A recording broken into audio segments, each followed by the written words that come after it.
Hello guys, আসসালামু আলাইকুম। Smart cooking house থেকে তোমাদের সকলকে জানাই আন্তরিক শুভেচ্ছা ও অভিনন্দন। আশা করছি তোমরা ভালো আছো। আমিও তোমাদের দোয়া ও আল্লাহ তাআলার রহমতে অনেক ভালো আছি। আবারও চলে আসলাম খুবই ইউনিক একটি রেসিপি নিয়ে। আশা করছি রেসিপিটা তোমাদের অনেক ভালো লাগবে। রেসিপিটা যদি ভালো লাগে তাহলে লাইক, কমেন্ট, শেয়ার ও সাবস্ক্রাইব করে আমার পাশে থাকবে। আর ফেসবুক পেজ থেকে দেখে থাকলে আমার পেজটা অবশ্যই ফলো করে দিবে। চলো তাহলে রেসিপিটা শুরু করি।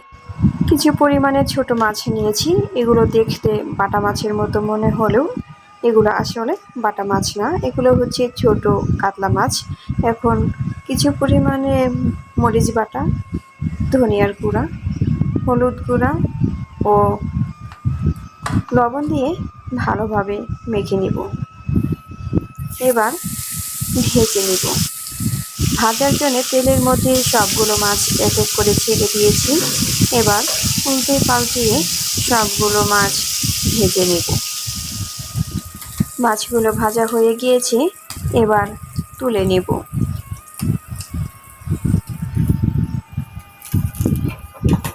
সবগুলো মাছ তুলে নিয়েছি।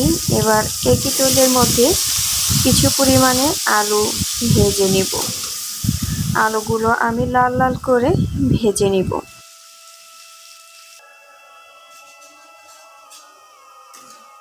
আলুগুলো ভাজা হয়ে গিয়েছে, এবার আলু তুলে নেব।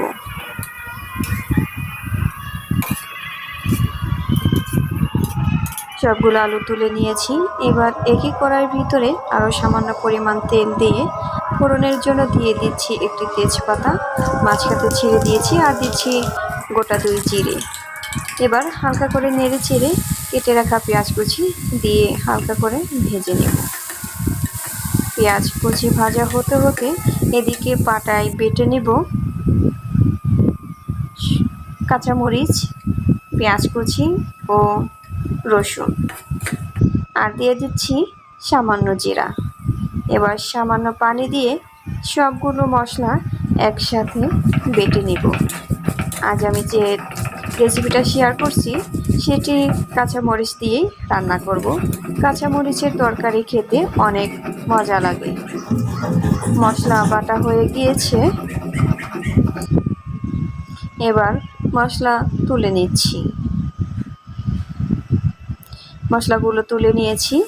এদিকে পেঁয়াজ ভাজা হয়ে গিয়েছে, তাতে সামান্য পরিমাণে পানি দিয়ে বেটে রাখা মশলাগুলো এর ভিতরে দিয়ে দিয়েছি।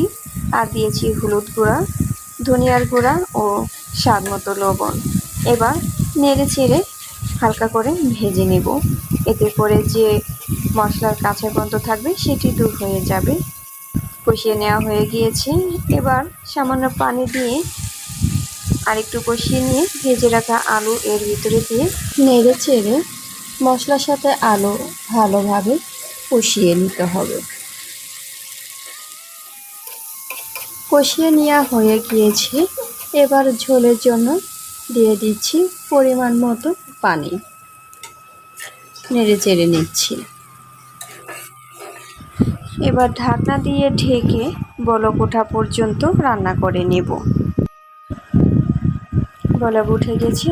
এবার ঢাকনা খুলে ভেজে রাখা মাছগুলো এর ভিতরে দিয়ে আলতো করে নেড়ে চেড়ে নিয়ে আবারও ঢাকনা দিয়ে ঢেকে 2 মিনিটের মতো রান্না করে নিলেই হয়ে যাবে আলু দিয়ে ছোট কাতলা মাছের ঝোল। রেসিপিটা তোমাদের কাছে কেমন লেগেছে অবশ্যই কমেন্টস করে জানাবে। আরও নতুন নতুন রেসিপি পেতে আমার চ্যানেলটি সাবস্ক্রাইব করে আমার পাশেই থাকবে। তোমাদের কাছে আমার একটা রিকোয়েস্ট, ভিডিওটি না টেনে সম্পূর্ণ ভিডিওটি দেখবে, আর অবশ্যই ভিডিও দেখার শেষে একটি লাইক, কমেন্টস ও শেয়ার করে দিবে। আমার তরকারি রান্না করা হয়ে গিয়েছে, আমি নামিয়ে সার্ভ করে নিয়েছি। তরকারিটির ফাইনাল লুক কেমন হয়েছে তোমরা দেখেই বুঝতে পেরেছো। আজকের মতো এখান থেকে বিদায় নিচ্ছি। আবার দেখা হবে নতুন কোনো রেসিপিতে। সেই পর্যন্ত ভালো থেকো, সুস্থ থেকো। আল্লাহ হাফেজ।